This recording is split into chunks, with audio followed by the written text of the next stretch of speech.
Welcome to the Kickstart Your Coaching Edge podcast, where it's all about getting real around all things coaching. And what we know for sure is that what got you here won't get you there.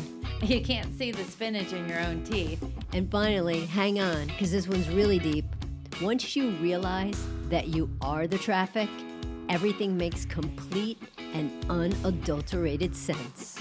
So we were just talking about how to open up this week's episode. And Karen, what did you say? Boo! Well, that wasn't quite it. But she said, how about if I just yell, boo? Because we're talking about fear. And it was funny because I'm like, nah. And the reason is because we're not talking about being afraid of ghosts or a sudden surprise jumping out, from a bush or things like that. But we're really talking about fear that tends to be made up fear. What are you laughing at? Somebody jumping out from behind a bush? Well, that's what I think of. Like when somebody yells boo, they're like jumping up from behind a bush. Good point. For some people. So we're in the middle of talking about emotional expression. And right now we're going to talk about fear and how fear is made up of other emotions that then is expressed in a larger form through fear. And it's one of the ones that obviously most people in life will experience at some point or another. And we're not talking about the sudden surprise attack from the person behind the bushes or whatever it is that's going on. But what we're really talking about is the fear that comes coupled with uncertainty. And when you think about, and I think that's a great point, Jen, right? Because fear and uncertainty just go hand in hand so much. And because what? People are afraid of what they don't know. And this is, for all my fun control freaks in the room that want that, plans A, B, C, D, E, that can, when you don't have that, that can be really scary. So it's really about, I don't want to just say rationalizing the fear, but I think that, when it's that anxiousness, that nervousness, those things that happen, I got to tell you, I'm going to stick every time with, you have to challenge the reality of the fears that are actually happening and see how that does tie to uncertainty. Okay, so you don't know. And I'll tell you guys, think about that, right? If you go back to last week and think about the confidence, go back to the week before, think about the boldness and the confidence, how can that really help you with fear? And I think for me personally, I think of being able to hit a pause button all the time and challenging yourself around the fear is a game changer and a half. Because I'll tell you guys, I think like so much lately and from all different walks of life and all different people, like people have different fears around so many things. And all I want to say is, how true is that, right? To challenge that, because okay, Jen, I'm going to sound a little confident right now. I am so confident in my ability as a coach that coaches people from friggin' California to Kuwait. I can help people with fear in about 3 seconds. Yeah. And I think that's huge because nobody's challenging the fears in the right way. And it's all people feed into this fear and feed into this BS. And quite frankly, it drives me nuts. See, here we go, emotional expression again. And I get excited and jazzed up about talking about some of these things because it makes me crazy when people like don't challenge a fear and they just kind of feed into it. And it's all about like this, it's almost like making you more afraid. And I can't do it. And I think part of that is, Kara, is that people will generalize by just saying, I'm afraid of failure. or I'm afraid of whatever. And so they generalize it. So it's hard to really then break it down to say what's really happening. And, you and I both have the same mindset around this, is that we're not afraid of failure. We're afraid of what failure feels like. Completely different, right? And so part of it is to recognize that the fear is that you'll experience an uncomfortable, we'll say, emotion, and then our ability to be able to deal with that. But we also have to stop using the word fear so much. Is it really fear? Or are you anxious? Or are you nervous? Right? What feels threatened? That's my favorite one. If you have fear in your life, what feels threatened? So one of it is the dude popping out of the bushes. I'm just going to kind of riff on that since we brought it up earlier. That fear is what's going to happen in my physical safety. But we're talking about really, I'm afraid to bring up my feelings to this other person. Why? What feels threatened? Is it your vulnerability?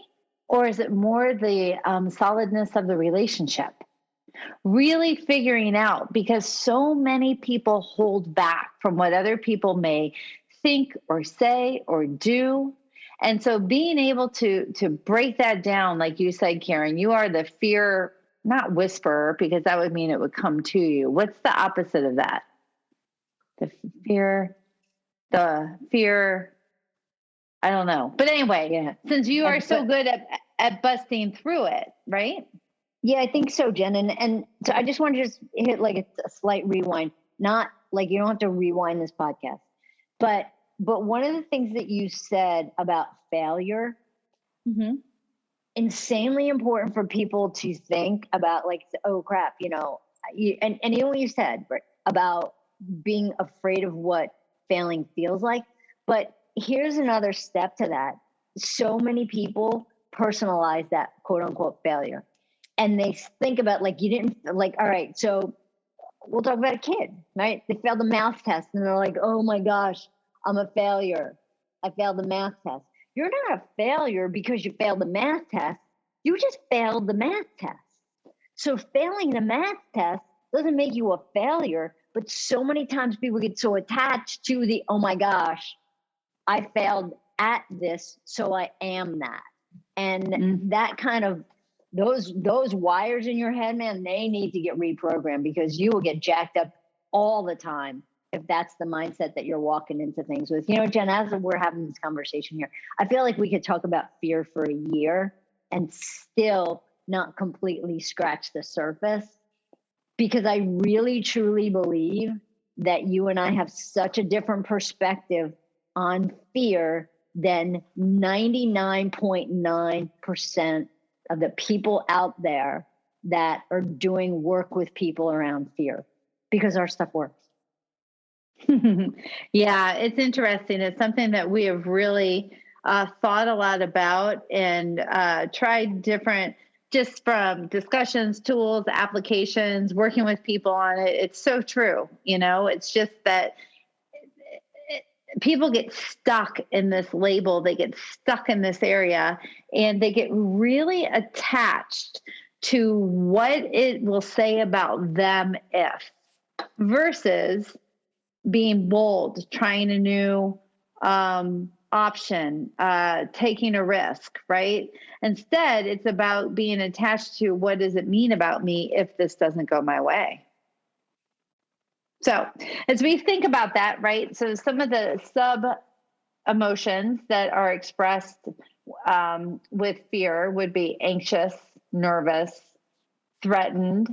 A lot of times, if people are feeling very rigid, black and white, all or nothing type of thinking, worrying about the future, or worrying about the past, feeling insecure, attached to the outcome. And another big word is guarded. When people are feeling guarded, they have a fear of something. They could be guarded and not vulnerable, right? They can be guarded with information. They could be guarded with possession. And so you just have to say, what's really at stake here? Yeah, Jen, and just one more thing, and then we can close this out. As you were just speaking right then, what I thought about was if you're in a place of fear, you feel like you don't have choices. And so often that's what's going to keep you stuck in that place of fear. So I guess kind of to close this out, it's really about challenging yourself with the fear, challenging yourself to find out how real that fear really is. And then to ask yourself what choices you have, because you always, always, always have choices. And it's not this or that. There's always more than one choice. I love it. Hey, Kara. What, Jen? You're going to tell me another bad joke. I feel it. Knock, knock. Who's there? Boo. Boo hoo. Don't cry, Kara. There's nobody in the bushes. Oh, God. Right. That's it. I had to do it. That was such a weird thing that came up in this episode, and I just wanted to close it out to make it officially really weird. All right, guys. Talk to you soon. Bye. Hey, everybody. Thanks for listening to the Kickstart Your Coaching Edge podcast. Craving more in-depth discussions? Check out the Get Real Inner Circle with our no BS in-crowd of coaches. Join live coaching discussions, breakdowns of coaching calls, and have some fun while you're at it. You're going to want to go to kickstartyouredge.com/inner circle. It's time to get real.